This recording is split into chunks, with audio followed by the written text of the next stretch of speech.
Welcome to another night with Erik Wait Whiskey Cities Live. Whether you are watching live or on the repeat, I want to thank you very much for tuning in. Grumpy Old Fart is joining in, drinking Traverse City Barrel Strength. I'm guessing that's a bourbon. I'm not familiar with Traverse City Donner Pass whiskey, having the last bit of a Bow Blair 12, then on to something else. Sounds good. So I'm going to pour myself a little bit of the Bowmore 12 on my right, the Highland Park 12 on my left. I'll show you my notes in just a little bit. I chose these two whiskeys because part of preparing for exams, I was doing blind tasting earlier and trying to figure out what's the best way to prepare for blind tasting for whiskey. More familiar with doing wine than I am for whiskey. And so I did a few live streams of doing blind, and I tried doing blind offline, off air. And what I really need to do at this stage is do more comparative tasting, not necessarily blind tasting. So what you have to do is, from the various distilleries on the list, pick core range whiskeys from that list, find whiskeys that are similar, comparable, and do comparisons. Showed you the list last week. Show you it again, although I had the 2023 list up. The 2024 list is on the Council of Whiskey Masters website. So there's been a couple different changes. So starting from Ardbeg last week, and now doing Bowmore this week, and then we're doing Laphroaig this following week. This is a list of distilleries that I'll be going through. One distillery a week between now and February. Starts off with a review and a profile of the distillery. Then throughout the week, 1 minute flashcard, quiz questions, and then ending the week on Saturday, a live stream with a head-to-head of something from that distillery plus something from another distillery. So that's what we're doing tonight, looking at Bowmore or Bowmore. Let me show you the. Oh, actually, before I get into these whiskeys, I want to talk about something else.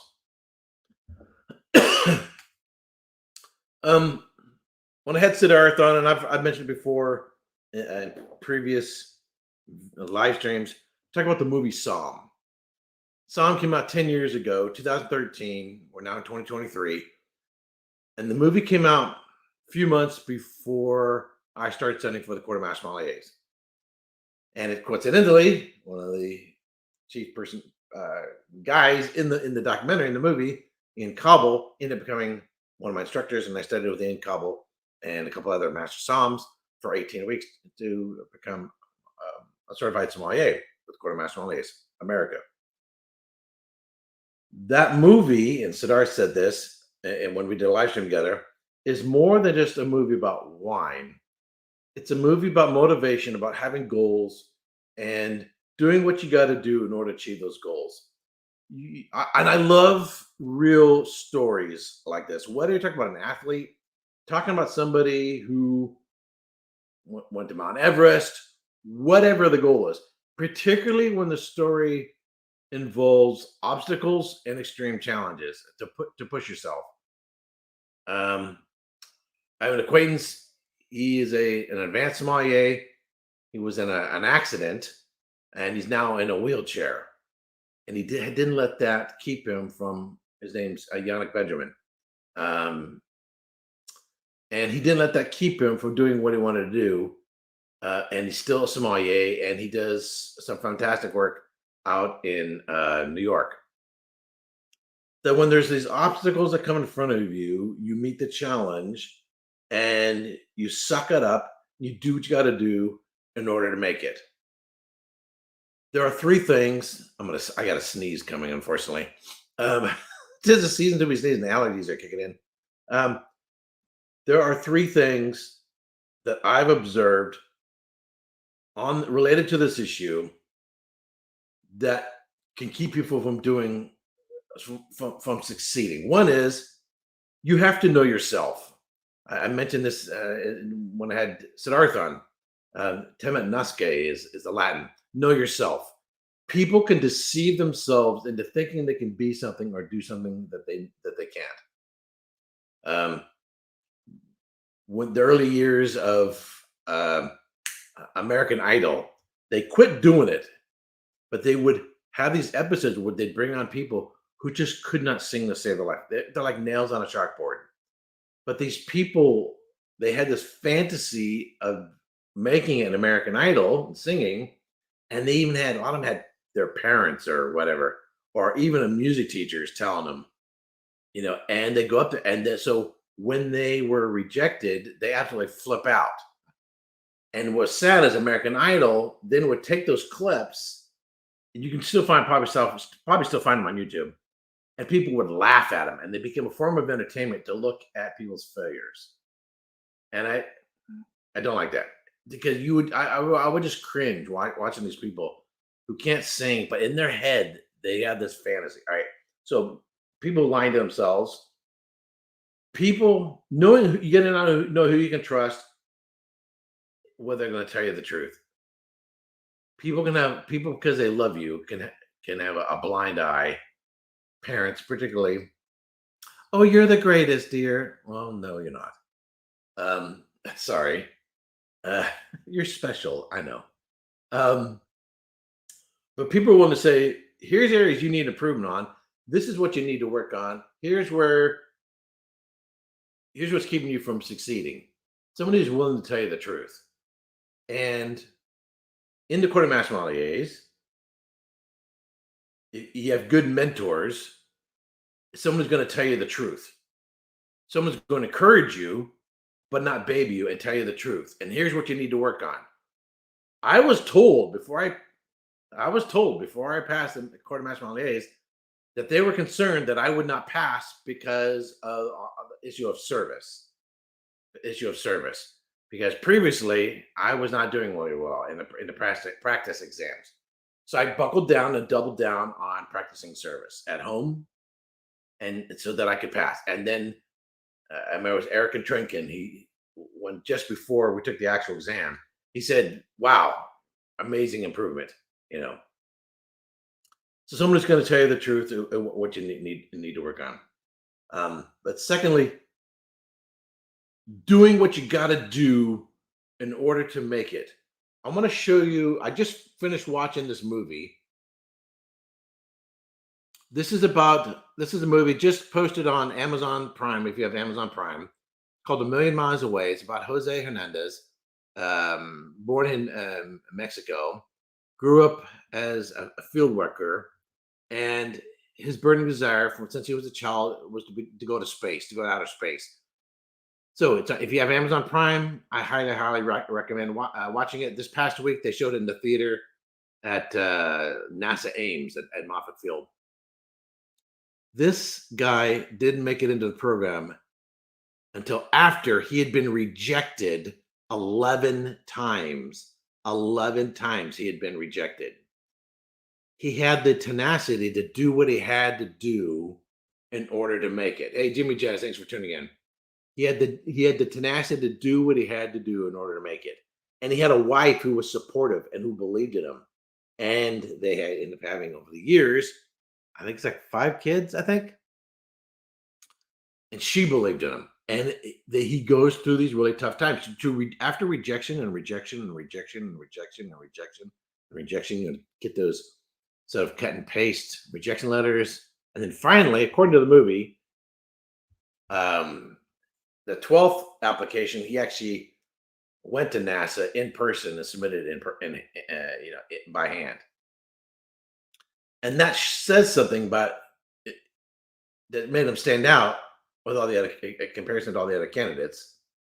Is someone who has tenacity, and he started as a field worker, got a degree in engineering. He worked for Livermore Labs, on and on and on. So it was a long 30-year trek to finally make it out of space.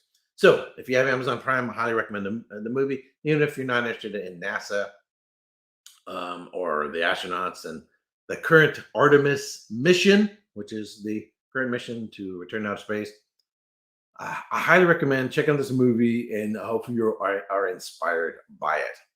There are some people who, and as part of a lie to themselves, have a sense of entitlement. I'm a big believer in meritocracy. You got there because you earned it. You worked your ass off to get it. But things handed to them. And we have sort of a I know I'm getting on off beyond whiskey, who have a sense of entitlement, and they want things handed to them just because they will fill a certain category. Um, and a little checkbox on somebody's token list of people who you're supposed to let in. And they want exam to get in university. Anyway, and how this relates to what I'm currently doing is I'm spending all my time, free time, on this one thing, on this one thing, um, all day today. I'm doing things related to preparing for exams. I'm reading books on the audio so that I can then listen to them as I'm driving. I'm going over notes. I'm creating these videos. I'm going through all these books. I'm over and over and over again. And so while I have a sense of confidence that I'll be ready by the time I get there, I have an itinerary all planned out as to the direction I'm going to go and the steps I got to take in order to get there. And as much as I think, hey, look, I can map things out well. By the time I get there, I'll be ready. At the same time, I have to go in that a realistic expectation is there's always a possibility I could be doing this and not make it. One of the things that can keep people from succeeding is having a fear of failure and what will people think of me if I don't make it, if I don't get the gold medal, if I don't get that part in a movie, if our band doesn't, if we don't make it, in the music industry, if fill in the blank, whatever the hell it is, whatever it is, right? If I don't graduate, whatever, if I don't get this certification, whatever it is. And that's a head game. There's a big part of becoming a certified sommelier, of a lot of other things. That's big. It's a head game. A big part of getting through Marine Corps boot camp was the head game. And I remember before I went off to boot camp back in '85, a long time ago, how many people told me how much of it was a head game? And since then, there's been a lot of things in which I look back to that, and I have a love hate thing with the Marine Corps. There's a lot of I can attribute a lot of my successes to the bullshit I had to go through in the Marine Corps. On the other hand, I met some of the worst people I ever met, encountered some of the biggest, most BS things, and just frustrating, mentally frustrating things ever, and just stuff that don't make any damn sense. Anyway, in the Marine Corps. Well, that's prepared me for a lot of life because I would have the same frustrations in seminary and in work and everything else. But what came with Big Kimaway was getting through boot camp, as well as it's physically rigorous. It's psychologically challenging because the DIs are just screwing you psychologically. Is this sense of I gonna just keep putting one foot in front of another, just keep putting one foot in another, and to push on to finally make it. So even if I'm determined, even if I were not to pass the exam first time around, I'm not quitting. I'll be back the following year to pass it the second time around. All right. So that's enough of that. So in case you don't know, if you're tuning in late, I was just talking about a movie available on Amazon Prime, A Million Miles Away, about Jose Hernandez becoming an astronaut. Highly, highly, highly recommend it. So let's get into the whiskey part. Let's see. All right. The notes.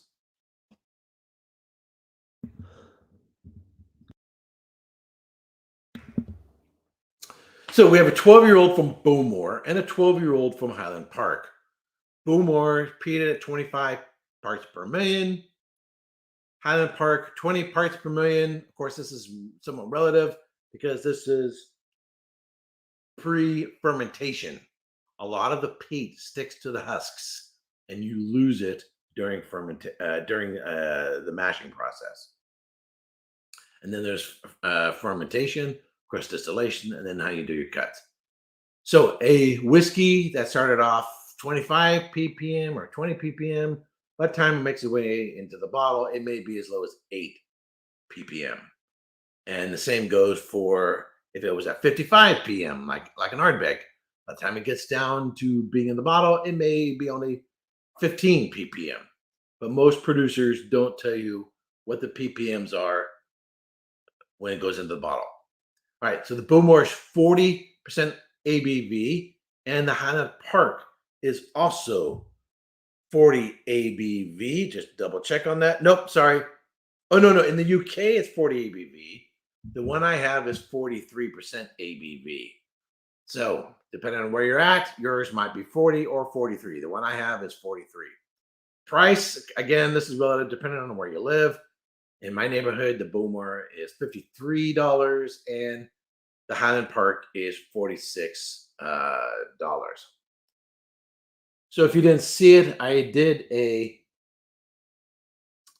side-by-side comparison between the 12, 15, and 18-year-old Bowmores or Bowmores, and it was really, really, really helpful. And I have another video. It'll post next Wednesday. That will be the Lefroy 16-year-old and the Ardbeg 19-year-old Trayvon. Tomorrow, after this live stream, my review of the Lefroy 16 will come out. I'm gonna try to do 2 videos a week. One in which I'm focusing on one bottle and the distillery, another video in which I'm doing comparisons, and that's in addition to the live stream and doing comparisons. So anyway, so you're gonna want to check that out. On next Wednesday, there's another video. It'll be head to head, Lefroy 16 and the Ardbeg 19 Trayvon, and I think it's a close match, but you can check it out. Dustin, how you doing, man? Cheers, Eric. But I gotta help keep our buddy Ken awake for his 24-hour live stream. That guy's nuts. So Ken down at Scotch Down Under, he's doing an Oktoberfest 24-hour live stream. I couldn't do that drinking water, let alone adult beverages. Just take a few. Eric, just saw your review on Connemara whiskey and compared it to Ardbeg 10 2 years ago. Mentioned it was like $45. I recently picked up a bottle of 66 plus tax. I'm straight up. I'm not a big fan of the Connemara. I'm not the fan of the Connemara Peat, and I have all the Connemaras, and I'm just sorry. If someone likes it, they like it. I'm just not a big fan. People can like what they like. The only Bowmore I have is the Vault Sea Salt. Has anyone? I've never even heard of that one. To the 12, my Highland Park is the 12.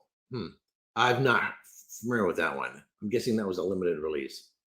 The Lefroy 16 is another one that has been on my radar. So I'll tell you straight up, I highly recommend it. I think it's great. Of course, my review will be out tomorrow. So let's start on these 2 whiskeys, and then as I'm going into these, we will have a little quiz. I only have 5 questions this week.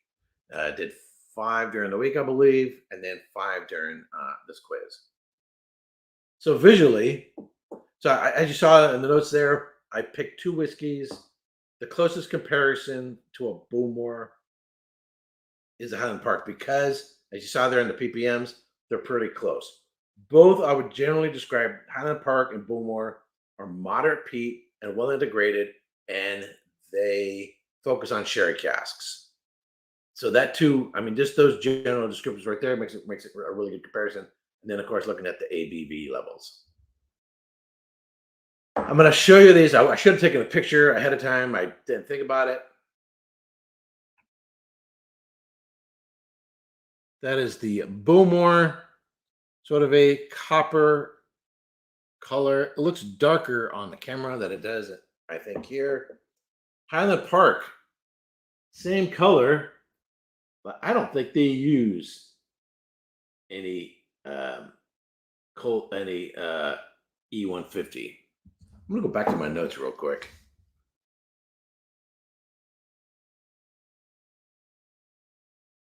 Nope. Okay. No, I just want to see if I had those notes in there. So color wise, they look very, very, very, very similar. Like very well could be Highland Park. Actually, it probably has some chill filtering since it's only 43. It could be this doesn't have E150 and this one does. But if they're doing color adjustment, it won't seem overly dark for its age. They take a bunch of different casks that they put or blend to put them in the 12-year-old and then adjust it so that there's consistency. They're not trying to make it darker than what it is, just consistently the same color. And if you saw my video on Wednesday, comparison of the 12, 15, and 18-year-old, I made that comment that the 12, 15, and 18 get darker as you go from each bottle. But if they're using E150, they're not trying to make the 12-year-old as dark as the 18-year-old. They're keeping it at something at least natural in appearance, you might want to say, in terms of the color. On the nose, I'll start with, I'll start with the Bowmore on the nose, and then I'll go over to the Highland Park.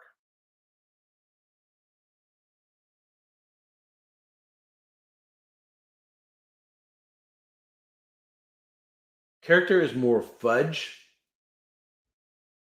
than real chocolate. Spice is pretty minor. Just a hint of dried black fruit notes. Biggest fruit character is like a dried orange and some lemon. So it's a dried citrus.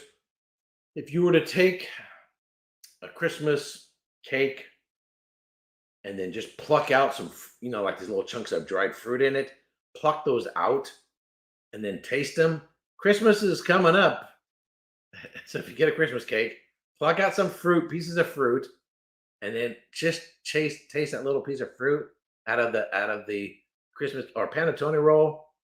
That's an Italian roll. It's pretty much like Christmas cake. Just eat the dried fruit part, or if you can go to say Trader Joe's and they have some dried fruit, get some dried fruit and taste that, and that's kind of what I'm getting. Moderate smoke.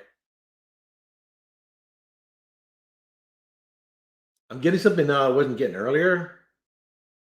A slight funny funk. So texting with Siddharth earlier, he was telling me his bottles of Bowmore smell like garbage. When someone says garbage, is it a vegetal note? Is it a bad cork? Is it trimethylhydronaphthalene? Is it chlorinanisole? Is it, I don't know. It's unless I actually smell it, I wouldn't be able to. So, but it sounded like what he was describing wasn't a style of the whiskey or attributable to the whiskey, but a technical flaw maybe with that particular bottle. Peat, you can get a vegetal note from peat, particularly younger whiskeys. And then it's just a matter of how sensitive are you to that. I do get, and maybe it's a power of suggestion. Sorry, when you're blind tasting, you don't want to be around anybody, but suggesting myself, there is a slight, and I didn't notice it before, only because the topics come up, slight green vegetal note. It reminds me of a Cabernet Franc. Cabernet, I know you talk about wine. So you have Cabernet Sauvignon. Cabernet Sauvignon, the parent grapes of Cabernet Sauvignon is Cabernet Franc and Sauvignon Blanc. So whether man did it or nature did it, those two grapes got together and produced Cabernet Sauvignon. There's something in Cabernet Sauvignon, and even more so in Cab Franc, that can provide a vegetal note, and it's pyrazines. And you get the bay leaf character, sort of a dried green herbal leafy character. I do get just now, a minuscule amount of that, but it's not, I don't find it offensive. So I wish Siddharth was here and I could smell what he's smelling and we could talk about it. But even if he had the same bottle, or even if he had a Bowmore 12, there could be something wrong with his bottle that's not in my bottle. So we'd have to try from the same bottle. But anyway, but there's enough smoke and enough dried fruit character to make this minute Cab Franc like grain character not be all that noticeable. All right, let's do the Highland Park. Man, it's even on the nose, without even tasting. If someone put these two in and say, "Hey, Eric, one's Bowmore or Bowmore 12, and one's Highland Park 12," and they told me up front, which one do you think is which? The Highland Park spice character is very distinctive. You could probably find some of that, surprise, surprise, in Macallan, in the Macallan. But it even says here on the bottle, single malt Scotch. No, no, no, where did I see that? Oh, it was on the box. On the box, hold on, I'll get the box real quick. Highland Park. It says spicy and well-rounded. Spicy and well-rounded. It's not, and to talk about me. I'm spicy and well-rounded. So you can debate the well-rounded, but they're right on the spicy. And I think that's something Highland Park's known for and what people really like. And it's what typically sticks around in the long finish. We were all talking about it, so I had to bring out sea salt. I've only had two Bowmores. This, oh yeah, Scotch Malt Whiskey Society 18-year-old. Yeah, as I mentioned in one of the actually two of the short videos, sometimes if you want a really good Bowmore, you got to go to an independent bottler, such as Old Particular or Scotch Malt Whiskey Society. Both they give me an odd funk, not a bad way, just a funk. See, it just depends whether or not you like that. Excuse me. Yeah, I really like the Highland Park on the nose. Of course, this is not a matter of what I like or what you like in terms of test. It's am I recognizing the distinctive characteristics of his whiskeys? And one of the big things that jumps out that's very standout about the Highland Park is the spice character. It is a spice-driven nose. There is a smokiness there. It is more like a barbecue rub character, which is well enveloped with that spice. But you think of it, if you put a spice rub on a piece of meat that you're going to grill, you got, I like to use kosher salt, brown sugar, and all kinds of herbs and spices. And so this is what that reminds me of. The fruit character is behind that, but there is the dried black fruit character. Oh, I saw one whiskey tuber. He was describing the whiskey as it's. Oh, I'm getting the sherry notes. Okay, great. What does sherry smell like? You can't just say sherry. You need to say, okay, what does sherry smell like? And it's dried black fruit notes, fig, dates, raisins. It smells candied. You don't necessarily smell sweetness on the nose, but there are correlations between things that are sweet and certain smells. And so it'll smell sweet on the nose. It smells candied, maybe a little candied ginger, a little vanilla popping in the back. The Highland Park 12 is much more complex, a lot more layers to it. It's more intense. It's a sharper nose in terms of the distinctiveness of the aromas.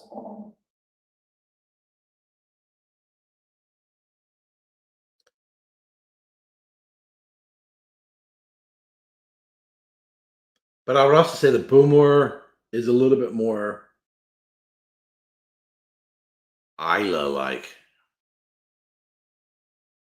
I'm not saying it's not like Lafroig, Lagavulin, or Port Charlotte or anything like that, but it's more of a representation of an Isla peat, maybe like Kalila, than an Orkney peat. Highland Park uses Orkney peat for their peat.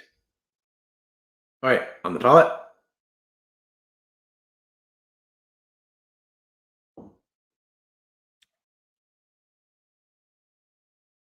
You know, it's funny.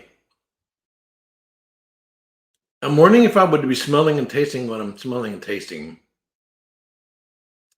if I hadn't had that little chat discussion with Siddharth. Because I'm wondering if I'm noticing things in the whiskey that I wouldn't have noticed if he hadn't pointed some things out. I am getting a little bit more of a green vegetal note.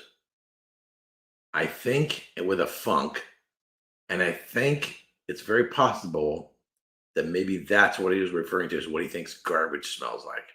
I've never been around garbage that smells like. Most garbage I've been around smells of spoilage. It didn't smell like this. I'll go have garbage that smelled like this. Um, but if he didn't like that character, then yeah, I can see that.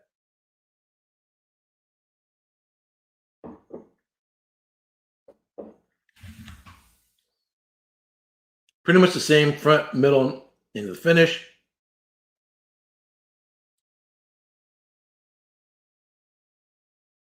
Not a whole lot of transition. Fairly thin.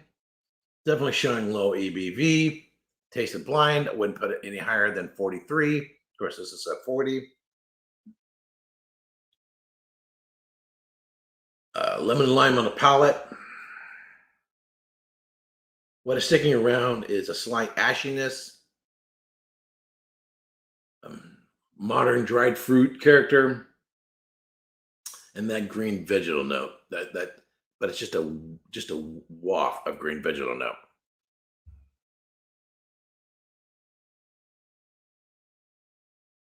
All right, we're at the halfway mark or half hour mark. Let's get started on our quiz. Give myself a second to recover from the Bowmore, and we'll get into the next one. Um, Maybe he's talking to Taylor. Neither of these are at 48%. All right, let's get into the quizzes. The quiz. Question number one. Bowmore is currently owned by Beam Suntory. Who was the previous owner?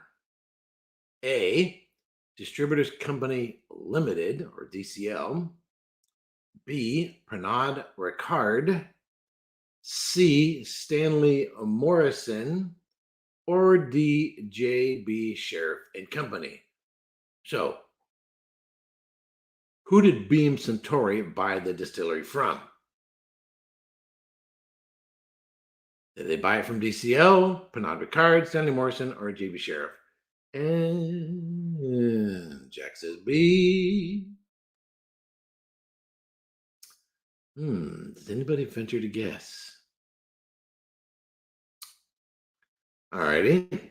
And the answer is C. Stanley Morrison. Stanley Morrison. So, Stanley Morrison owned Bowmore, and they owned, okay, I'm going to see if you guys know.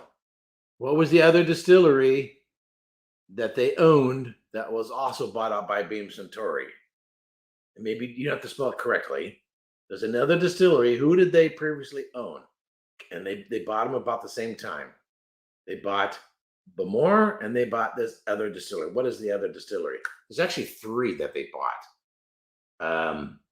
But you can give me either two of them. Either one of them. Either one of them.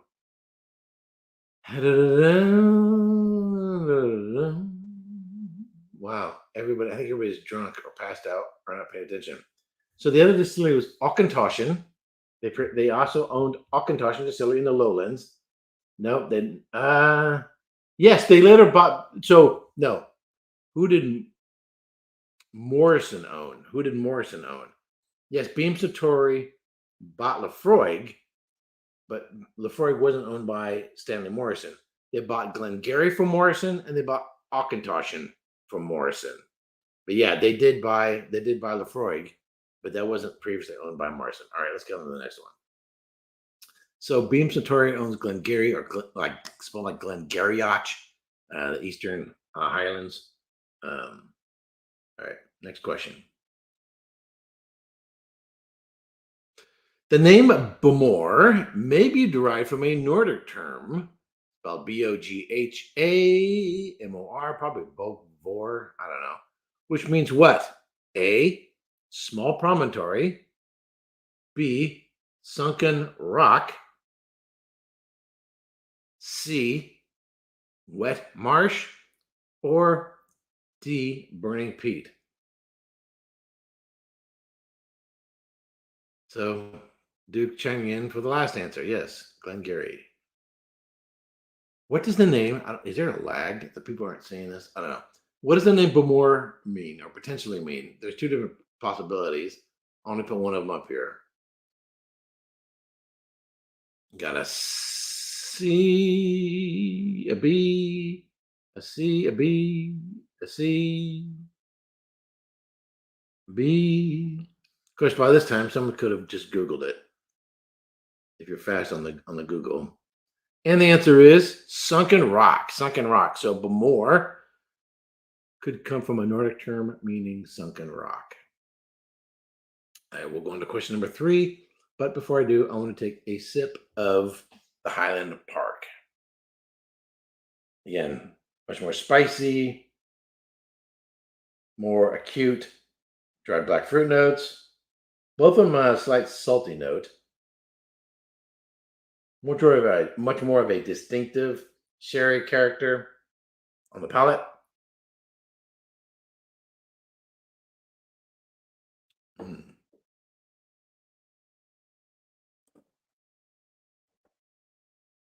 Wow. Starts off sweet, mid palate. Spices really kick in. Finishes spicy. Nice long spicy finish. It's has a little bit more viscosity than I would say than the Bowmore, just a hint. So showing that it's 43 ABV versus 40. The Bowmore 12-year-old is just freaking water on the palate. Bowmore, by comparison, one of the benefits of going head to head is the distinctiveness of a whiskey will show itself when you compare it against something else. The Bowmore, I mean, it's just a hint, just showing just a hint of viscosity, just a hair thicker on the palate. So just slightly more mouth coating feel. Whereas the Bowmore 12 is just bloody thin. All right, next question. Oops. Oh shit, I think I screwed up. Sorry. Question 3. How much malt comes from Bowmore's own malting floor? A, none. B, about 10%. C, up to 40%. Or D, 100%. I was pretty sure the more was rock. Could be. If you're more familiar with Gaelic or derivative languages, then you would know more than I would. Excuse me. C. And the answer is Vegas Art. C. Man, allergies are kicking in. Been sneezing all week. But I that seems to be an Erik Wait thing, is just constantly be fighting with allergies. All right. And the answer is up to 40%. Up to 40%. All the rest of it comes from Port Ellen. Someone asked last week regarding Diageo and Peat. I think they have long-term contracts with some of the distillers, particularly on Islay. I think who they're not going to be selling Peat to is anybody who they don't have those long-term contracts to, such as Americans, American distilleries that want to do peated whiskeys and they want to make their whiskey seem like a Scotch. Ralphie said, and I agree with him, if you're in Tasmania, if you're in the United States, if you're wherever, don't try to make your whiskey seem like a scotch. Find what's unique to your location and give your whiskey a sense of place that is representative of where you're from. And it's what I like about a lot of the Texas distilleries is they're leaning in on the distinctive Texas character. Now, they have made some peated whiskeys, but they tend to get their peat um, from Ireland. And there's some talk of Northwestern distilleries in the United States using Northwestern peat, like from Washington State. But so it's going to be different because what they're growing there is going to be different. But there's other ways of getting smoke, um, using mesquite and those other interesting woods. Mizunara, of course, that's Japanese. But I wholly agree. Try to find something within your region that you can smoke that would be interesting in your whiskeys and give it a local flair. In fact, even lean into it if people like it and you like it, and give your whiskey a sense of place that people like and people are going to want to go to, because then it'll become a thing in other distilleries, perhaps in your region, say in the Midwest, United States, or somewhere in Australia, or whatever, and they'll start developing whiskeys that are reflective of that particular style. Alrighty, I'm gonna take another sip.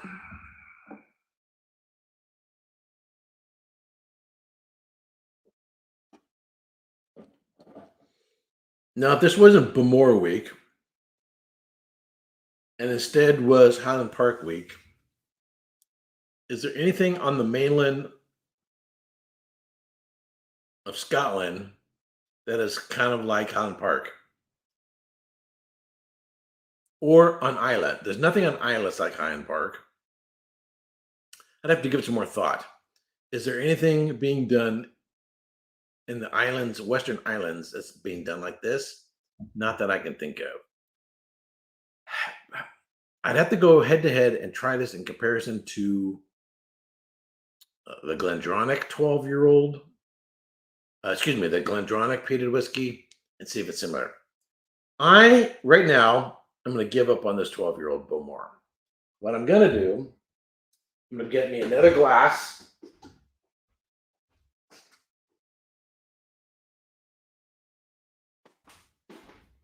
And the reason why is I am not going to torture myself with this freaking whiskey. I'm going to set this off to the side. Whether I will drink that later, I don't know. But right now, it's not making me happy. But I don't want to be sad. Let's step it up a notch. Let's take it up a notch. And go Bowmore 15-year-old. The Bowmore 15-year-old. Because the Bowmore 12 was making me sad. And because it's my channel and I can do what I want.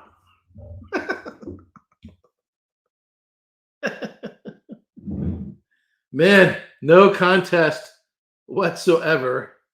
Highland Park 12 beats the Bowmore 12. Now let's try a little bit of the 15. Now, I'll give you the notes on the 15. It is darker. I poured myself. Ooh, it is a lot darker. It is a lot darker than both the Bowmore 12 and the Highland Park 12. This is at 43% ABV. So, Bowmore 15, 43, Highland Park 43. So, in terms of ABV, it's a closer match.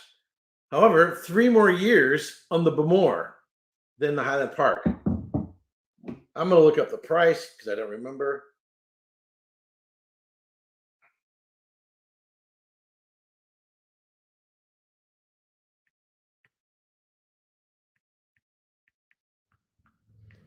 Sorry, give me a second here. $89. So 90 bucks. Um, so this is my neighborhood, 90 bucks. 90 bucks in my neighborhood for the Bowmore 15-year-old. Let's go back to the notes. How much did I say was the wow? So nearly twice the cost of the Highland Park 12. Of course, this is my neighborhood. I don't know how much it costs where you live, but nearly twice the cost. Same ABV as the Highland Park 12. But in order to try to find something from Bowmore that potentially could compete with Highland Park 12, I got to double the price. I was not anticipating doing this. I just topped it up. Okay, whatever you talk about. 15-year-old is 115 in my area. So that's a problem about you can see the prices and people complain all the time. Um, Peated Glenturret. I love Glenturret. So I have a Glenturret 10-year-old that I absolutely love, and I have the Glenturret 12-year-old in this series. I will be reviewing down the road. It's going to be a while, but I love Glenturret. Glenturret kicks ass. So maybe want to get around to doing the Glenturret, but I don't think Glenturret's this spicy, or I think it is a much more mild peat, at least from the 10-year-old. All right. So let's try the Bowmore 15-year-old. Same ABV, a few more years, and almost about twice the price. Wow. You know what? I'm getting that weird man. That vegetal note is in my head or in my nose.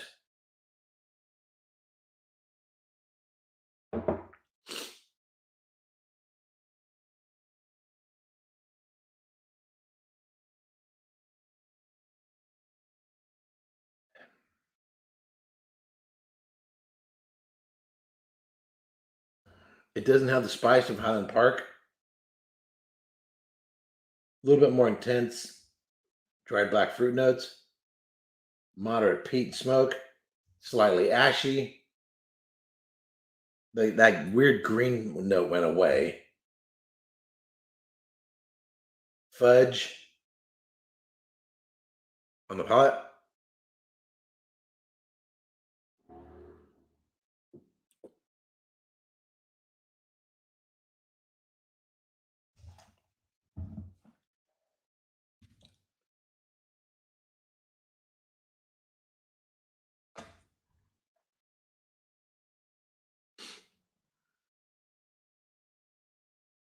So while it's better than the 12, the mid palate still feels thin. Maybe not as thin as the 40, but it still feels a little on the thin side. Dried black fruit notes, get that same sort of orange citrus character, but it's a little bit more intense, a little bit more concentrated. There is, and just a minute, I mean, talking a minute amount of a licorice note, but it's almost like a natural licorice. What is the name of the weed that grows? I see it all over the place around here. I don't know if where you have anise. It's more of a natural, wild anise character or anise um, than it is a licorice. But there's a slight herbal licorice character there and a slight green leafy character. Moderate amount of smoke. Well, let's go into the next question. We're on question number 4. Bowmore's barley is peated at how many ppm phenols? ppm phenols. 22 to 30, 32 to 40, 42 to 50, or 55 to 70.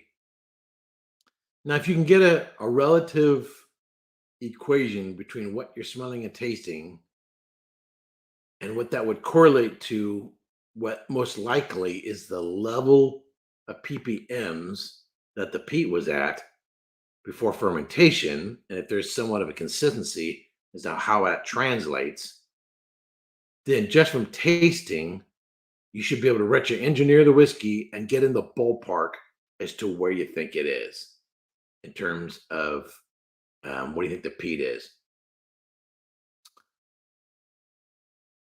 B B A A A. Haven't seen Balakan in years.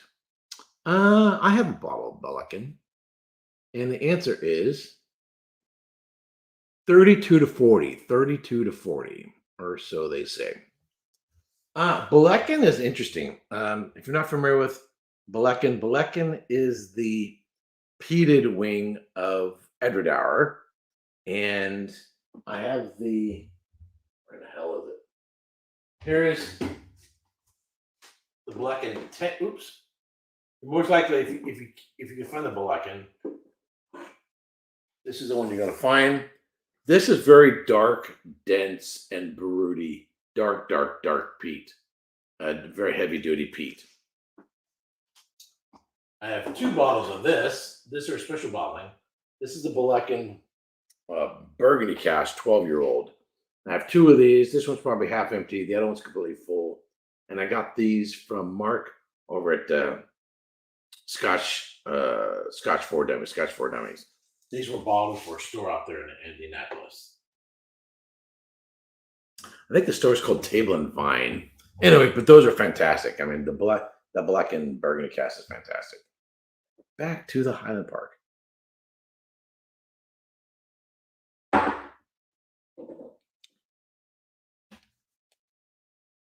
Highland Park 12 blows it away. Better development.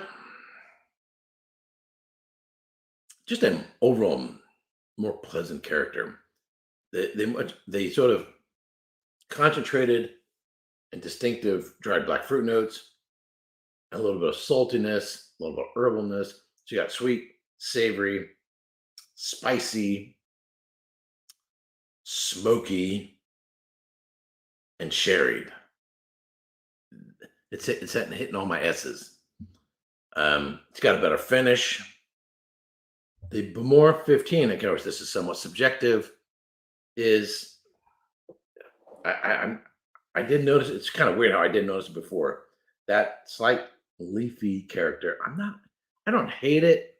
It just, when I got the Highland Park sitting here, I'll take the Highland Park. And here's the thing. I probably, if I wasn't putting these up against each other, I might not even notice it. Like I said before, when you take two things and you put them side by side, their differences get accentuated because you're by contrast and comparison. This might be perfectly fine if I wasn't going side by side. It's the spiciness of the Highland Park that makes the Bowmore seem less spicy. It's the more intense dried black fruit note of the Highland Park that makes Bowmore seem more green in character. Now, what's Highland Park doing with their casks? Are they playing the game of seasoned casks and all that? Whereas Bowmore is using real sherry casks? I don't know. I don't have the answer to that. So, is Highland Park doing a cheat? Is Edrington doing a cheat? I don't know. Well, in terms of what they're doing in the production, I've been to the distillery. Or you know what? No, Edrington just has a better cask program. They're obtaining better casks. They have a better handling of it, and they're just making better whiskey than Bowmore is. I'm going to lean and say it's probably that. Of course, Highland Park has a silly marketing and all that nonsense, which I think they've gotten away from. But Highland Park hands down, it easily is a winner. So here you can get a Highland Park for almost about half the price of a 12-year-old, half the price of a more 15-year-old, same ABV, and yet from my personal perspective, I think it's a much, much better profile. All right, so on to question number 5.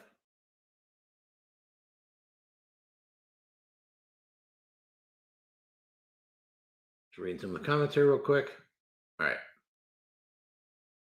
Question number 5. Bowmore Distillery's water source is A, Loch Ugadal, B, Loch Indal, C, River Login, or D, the Margadale River. What is Bowmore Distillery's water source? What is Bowmore Distillery's water source? Now, in terms of quality of the whiskey, the water source is somewhat irrelevant. What you mostly want is something that's iron free. It's why, the early days of Kentucky, they all wanted the limestone because it would give them iron free water. So, good, cool, clean water and lots of it. Bob Smith says C. Art says C. Duke says C. And the answer is C, River Login. So, but someone could get this wrong. Bowmore is next to Loch Indal. But what is Loch Indal?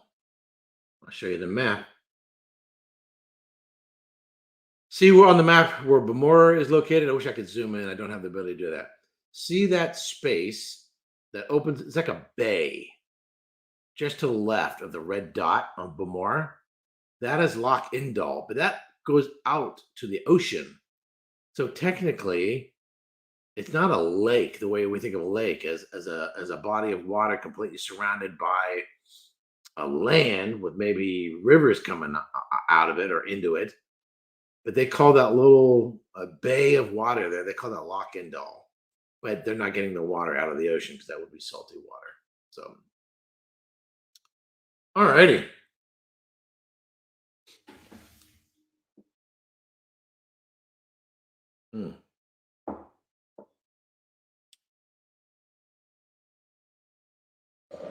I've become much more and more of a fan of Highland Park.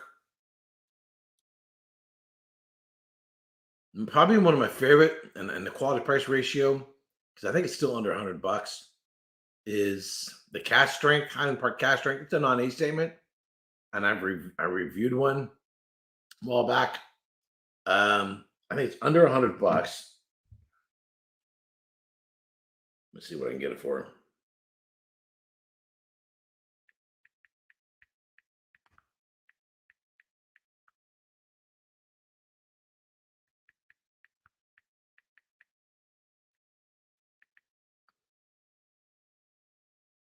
$90.